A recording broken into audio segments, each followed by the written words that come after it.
I'm Olivia, a 39-year-old office worker, married to John, who's 2 years younger, 5 years ago, and now we live in an apartment with our pet cat. Just the two of us and our furry friend. I guess it's something to say, but I hold a higher position in the company. Actually, my husband, who works at the same company, is also one of my subordinates. Even though we're a married couple, there's a hierarchy at work. But at home, I try to respect him as my husband. Or maybe not. I can't deny that I've tended to lead since we were dating. After all, I was the one who proposed. We'd been together for several years, but John, probably because I was his boss, hesitated to marry. Impatient, I boldly proposed. But I still get angry remembering what Scarlett, my mother-in-law, said back then. I proposed to him, I mentioned casually, and Scarlett responded.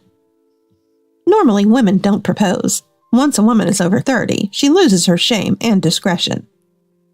Scarlett, who could say such rude things, was obviously cold to me even after the wedding. Every visit to the in-laws' house was filled with snide remarks. John used to be your subordinate, but you don't think you're above him at home, do you? That's why I told my son to marry a younger woman. While my father-in-law was alive, he defended me, but since he passed away a year ago, I've mostly avoided Scarlett. I don't want to go to the in-laws' house, now inhabited only by her, just to hear her sarcasm. If Scarlett needs care in the future, I'll have to reconsider, but I'm not really worried about that. We've always been a dual-income couple, and the apartment is mine, so no rent. My salary alone covers our living expenses, so we save all of John's income. If necessary, I can afford to put Scarlett in a care facility. We don't have kids, and if we keep working until retirement, we'll receive a decent pension. Then I can spend a relaxed retirement with John and our cat Leo. I was satisfied with my life plan, but life can bring unexpected turns. I was feeling a bit off lately, and to my surprise, I found out I'm pregnant. Given my age, I had given up on having children. I thought of Leo as our child and was content with that. But realizing I was pregnant made me see I was just putting on a brave face. I actually wanted a child. But I suppressed those feelings, focusing on a career-oriented life. And now, 5 years into our marriage, I'm pregnant. It feels like a reward from God for all my hard work. I'm happy. Of course, I intend to have the baby. I immediately discussed it with my company and switched to a less strenuous role. I moved to a different department for my husband, separating us at work. It's a bit lonely, but I can't keep up with the travel and meetings of my previous role. With the change in my job came another issue. My salary dropped. Switching to internal duties and reducing overtime made it inevitable. But John seemed concerned about it. A salary drop. That's tough. But we have savings, and my salary will be partially compensated. Plus, we're having a baby. We need to shift our focus to baby-centered living. Thus began our new life. With the change to internal duties, I could work remotely more freely. It helped me through tough morning sickness and will make returning to work easier after the baby. But as I shifted to remote work, John started coming home late. He also began working more weekends. His job had always involved some weekend work and travel. He used to take compensatory time off for weekend work, but now he didn't. Could he be cheating? Using work as an excuse? Could he be meeting another woman? That's why he's not taking time off. Suspecting infidelity, I swallowed my pride and contacted colleagues from our old department to see if there was another woman. But it seems there's no other woman in his life. My husband doesn't drink, so it's unlikely he's enamored with a woman from a bar. But maybe infidelity would have been better than the actual truth. What I discovered was far worse than an affair. It all started with a phone call. Hello, regarding the delivery of a sofa set scheduled for today, I'm sorry, but we're running behind and it might be delayed by about 2 hours. What? A sofa set delivery? What are they talking about? Is this a wrong number? When I asked who placed the order, my husband's name came up. But the delivery address was not our home. It was a new high-rise condo. I assumed it was a mix-up with someone else who had the same name and had moved into the high-rise. It seems you have the wrong number. Anyway, it's not for us. I hung up, not giving it a second thought. That evening, when my usually punctual husband returned home late, I casually mentioned, "It seems the new high-rise condos are being occupied. I got a call about a sofa delivery delay today. Someone with the same name as you. It's funny to think someone with the same name lives there. Suddenly, my husband burst out. What? They called here? I told them to call my mobile. I had to wait forever because of that. Oh. He quickly covered his mouth. What do you mean? Did you order the sofa? It's not a namesake? I was confused. My husband ordered a sofa? Then why isn't it here? Why deliver it to a high-rise? Don't tell me. Are you cheating? Keeping another woman in that high-rise, planning a double life? I asked the question I feared most. No, it's nothing like that. Not cheating. Then why deliver a sofa to a high-rise apartment? Planning to sit there with your mistress, cozying up on a new sofa? Unforgivable. No, I would never cozy up with Mom. Mom? What does that mean? Is he referring to Scarlett? I was more confused. After persistent questioning, my husband confessed. He had secretly bought a high-rise apartment for Scarlett. His late returns and weekend works were all preparations for the move. You know, living alone in a house is hard for Mom. A condo is easier. No stairs, better for the elderly. It's a rental, so instead of paying rent, I thought it's better to just buy it. How did you pay for it? I used my savings for the down payment on the condo. What? His savings, but really it was our joint savings. I covered living expenses while his salary went into savings. Using our shared funds without my knowledge for his mother's house was unforgivable. I can't believe this. Take me to the high-rise now, I demanded, and we headed to the condo. Scarlett was there, lounging comfortably on the new sofa. The high-rise, the sofa, all bought with our savings. Seeing the sofa, rage boiled inside of me. I pushed past my husband, who was whispering to Scarlett, and confronted her. What do you think, Scarlett? Did you know about this purchase being kept from me? If only you had consulted me. Using our savings in secret is unbelievable. Scarlett smirked and retorted. Oh, what are you talking about? My son bought this condo for me, not you. It's our money saved together, even if it's in John's name. We're expecting a child, and we need the money. How could you? You changed jobs and lowered your income by choice, right? What? I was speechless at Scarlett's counter. You must be planning to live off my son's income, slacking off now that you're pregnant. Oh dear, oh dear. Reminds me of parasites living off others. Aren't you just a parasite? Parasite? My income decreased, but I didn't lose it completely. Being compared to a parasite was outrageous.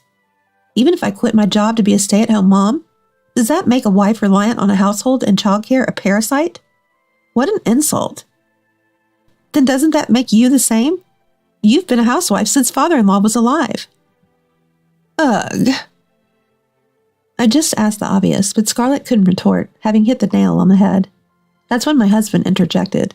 Stop it, hey. I thought he was reprimanding Scarlett for her rudeness, but surprisingly, he turned on me. See, that's what I hate. Always trying to win an argument, acting like you're always right, both at home and at work.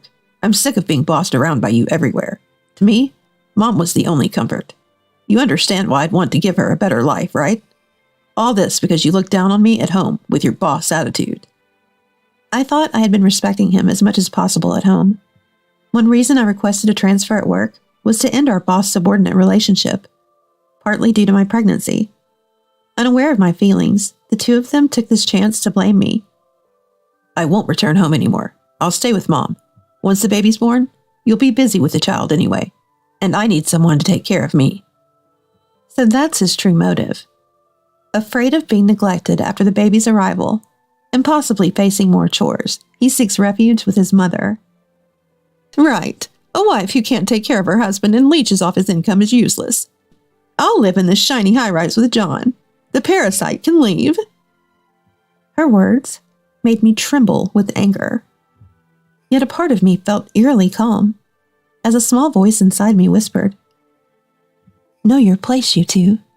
Do you have any idea what's coming? Be prepared. But what I said was different. All right, let's get divorced. My straightforward acceptance of divorce surprised both my husband and Scarlett. Huh? Sure. To my husband's dumbfounded question, I calmly replied, Yes, it's fine. That's what you want, right? Well, yes, but... My husband grumbled. He was indecisive as ever, in work and personal life. Once a decision is made, you just push forward. That's how I've always handled my work. The same thing happened this time. Once I decided on divorce, I was determined to go through with it. I'll take care of the child after it's born, all right? Scarlett snorted in response instead of my husband. Like I'd want a child from your womb. My husband seemed to agree. Well, I didn't particularly want it anyway. Better for you to take care of it. Is that so? Then we'll proceed with that. I'll prepare the divorce papers soon. Please move out of the apartment as quickly as possible. My husband seemed relieved by my swift, non-emotional handling of the situation. Thanks, you're reliable as always. A smooth divorce, huh? I just smiled, saying nothing. A smooth divorce, hardly. They'll cease soon enough. My husband and I returned to the apartment together. I wished he'd stayed at Scarlett's high-rise, but without his belongings, he couldn't go to work the next day. I endured it, knowing it was only for a few more days. Relieved about the amicable divorce, he packed his things in the apartment we shared as a couple, occasionally bothering our cat Leo, who snubbed him. He even tried to make a move on me in the bedroom. Hey, you're in the safe period now, right? For old time's sake? Outrageous! How dare he approach me now? For old time's sake? Of course I refused, throwing him out of bed. It took him 2 weeks to pack everything into boxes. He could have been more efficient, but I let him take his time without saying a word, just watching. The longer it took for him to move out, the more convenient it was for me. But today, finally, was my husband's moving day. All the boxes were loaded onto the moving truck, and as it drove away, my husband turned to me. Well, I'm going. Thanks for everything, he said awkwardly, showing gratitude. Thank you too. Actually, I have a present for you. Really? Yes, something you've been wanting. The divorce papers. His face, initially hopeful at the mention of a present, fell at the mention of divorce papers. Such a transparent man. Just wait a minute. I retrieved the envelope from the papers from the cupboard and handed it to him. Here you go. Thanks. So I just signed this and submit it to the office, right? Who will be the witness, like we had for the marriage certificate? Oh, someone agreed to be a witness. It's all arranged. Huh? Check inside the envelope. They'll contact you. Huh? When my husband looked inside the envelope, he was surprised. My husband was to find a lawyer's business card inside. The divorce papers were there too, but unsigned by me. Why is there a lawyer's card? Well, during these 2 weeks, I found and contacted a lawyer. A smooth divorce, wasn't it? That's what you said, right? What? Did I ever say smooth divorce? No, I didn't. That was just his wishful thinking. I feigned retreat to prepare my trap. What woman would calmly accept her spouse squandering their assets, especially with a child on the way? I'm protecting our child's rights. And just so you know the baby is undoubtedly yours, I'm willing to do a DNA test if you doubt it. Thanks to your slow packing, I had plenty of time to find a good lawyer. Typically, in a collaborative divorce, the lawyer fills out the witness section, and it doesn't cost extra. Convenient, right? The truth is, I'm paying a substantial fee for the lawyer. It's only natural they do a bit of paperwork for me, but he doesn't need to know that. Why haven't you signed the divorce papers?